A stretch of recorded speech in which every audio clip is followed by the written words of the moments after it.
In this video, we're going to try to answer the question, what must be the ratio of heights of a dropped and unrolled roll of toilet paper such that the two rolls reach the ground at the same time?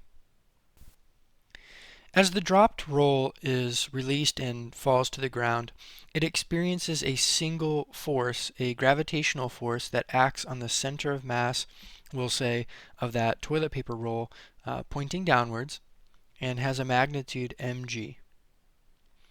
The unrolled roll experiences that same downwards gravitational force because it's the same roll of toilet paper.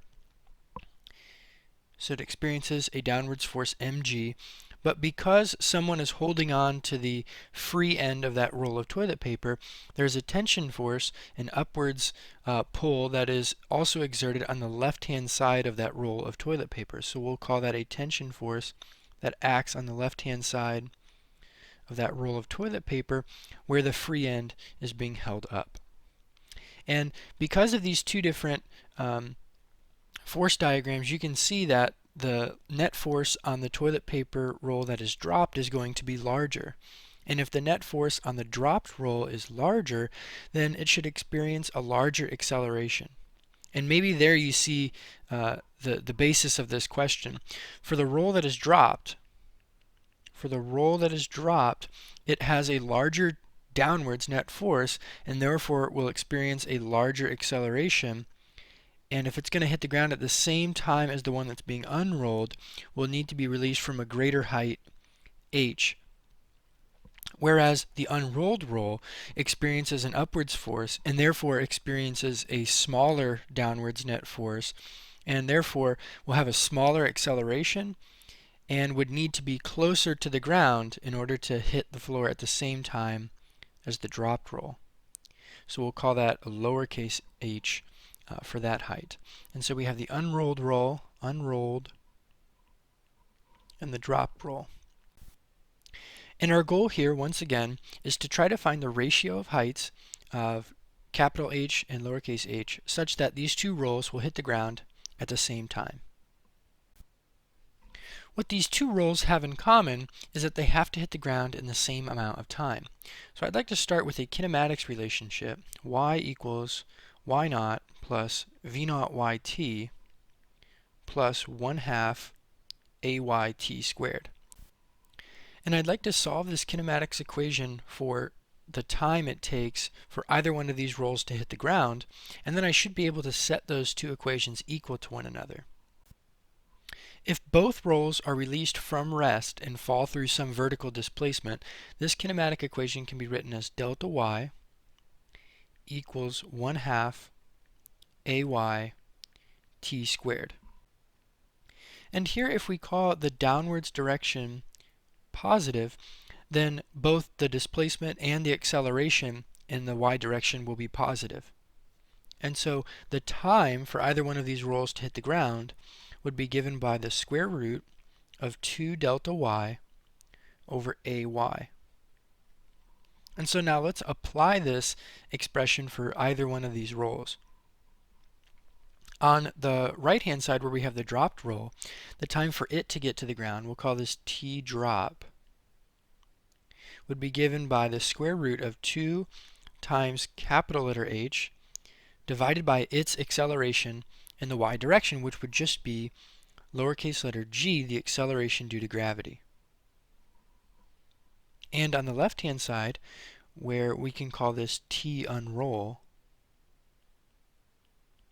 the time for it to get to the ground would be given by the square root of 2 times lowercase h divided by some acceleration that's not g because it experiences a different net force, right? The upwards tension force will create a smaller acceleration here. So I'll just write the letter a for now.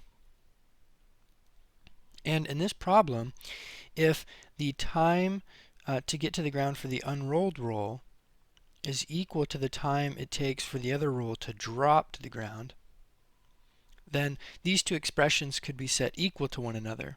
And therefore, the square root of 2h over a is equal to the square root of 2 capital letter H over g.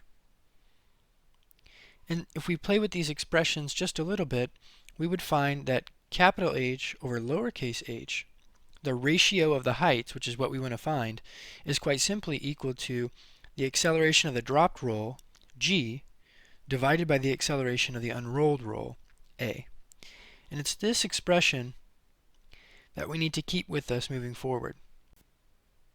Because what we need to do now is try to find an expression for the acceleration of the unrolled roll, which needs to somehow incorporate equations that describe the rotation of that unrolled roll, which is the fundamental difference between the two different rolls of toilet paper. And so let's take a closer look at that unrolled roll of toilet paper, with the free end being held up in place. We've already said that this roll experiences an upwards tension force, some kind of a pulling up force there at the free end, and a gravitational force that is felt downwards. And if we're going to consider the rotation of this object, we need to understand how its mass is distributed. And so first, let's say that this object has an inner radius of lowercase r and an outer radius of capital letter R. Although the gravitational force that acts on this roll of toilet paper cannot cause a torque, the force that's on the left, that tension force, can cause a torque because this force is exerted a distance r away from the axis of rotation and is perpendicular to that moment arm that I've drawn in green.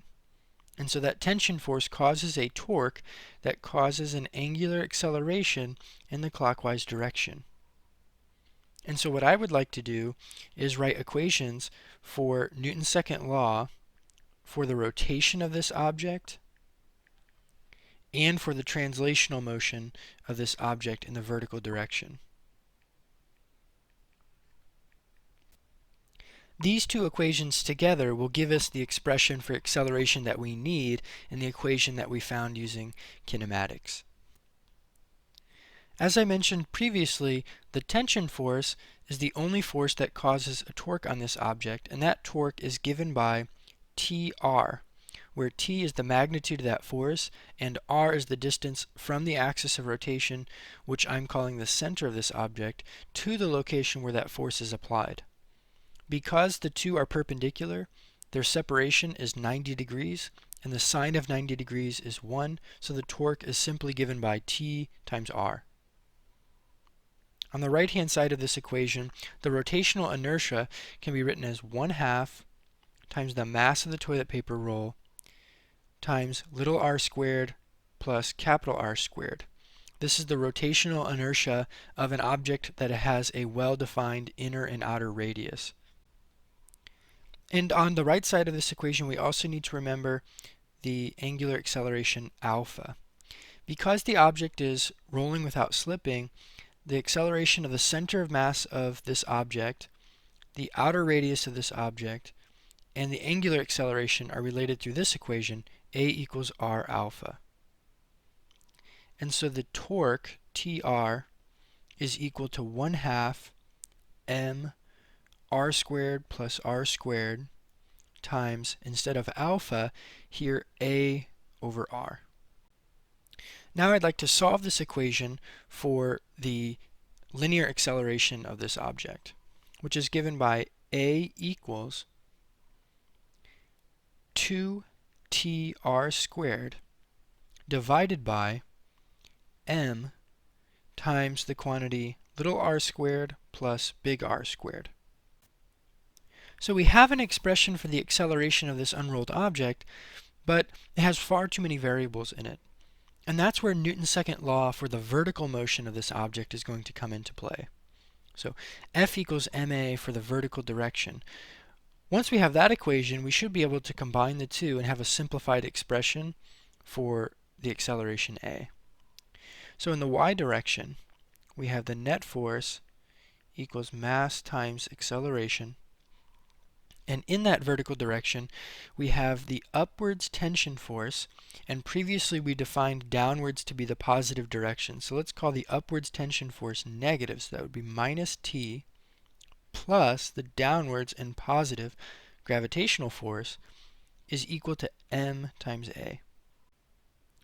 And what I would like to do here is solve this equation for the tension and substitute that into the equation in yellow to remove that variable.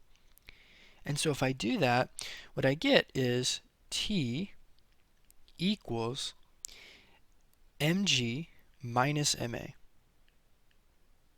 right? Because T would have to be added to the right side of the equation, and then ma could be subtracted on both sides of the equation, leaving mg minus ma. And so in the equation in yellow, I could substitute this expression and get a equals 2, and instead of T, I could write mg minus ma times r squared. The denominator remains the same. It's m times r squared plus capital R squared. And from here, I hope you can see that in the numerator, both terms have an m, so an m could be factored out of the numerator, and in the denominator, there's also an m, and so the acceleration equation does not depend on the mass of that unrolled roll of toilet paper. So let's get rid of that m. On the top, we could distribute the 2r squared and get 2r squared g minus 2r squared a divided by r squared plus capital R squared. From here, I think most of the physics is done. The trouble now is trying to figure out how do I solve for the acceleration of that unrolled roll if I have an acceleration term there and of course the one that's on the left. Somehow those two would need to be combined, and then if you took a roll of toilet paper and measured the inner and outer radius of the roll, then you could plug in lowercase letter r and capital R. And then ultimately substitute that back into our equation on the left and know what the ratio of the heights would need to be. I think I'm going to leave most of that algebra up to you. It involves combining the two a's and then separating the two terms into fractions that have a common denominator and then doing some reducing from there. After you've done that, substituting your expression back into the equation on the left, you should find that the g's cancel. The acceleration due to gravity does not affect this because it's the same for both rolls. And ultimately, you should find that for any reasonable roll of toilet paper, you measure the inner and outer radius, and you should find that your answer is very close to capital letter H over lowercase letter h being approximately 1.5. And so what does this mean? I think our understanding of the answer is far more important than the answer itself. The fact that the dropped roll will need to be released from a height of 1.5 times the unrolled roll tells us what we understood at the beginning. The dropped roll experiences a larger net force and therefore a larger acceleration. And in order for the two rolls to hit the ground at the same time, it will need to be released from a greater height. And that height works out to be about 1.5 times the height of the one that's being unrolled.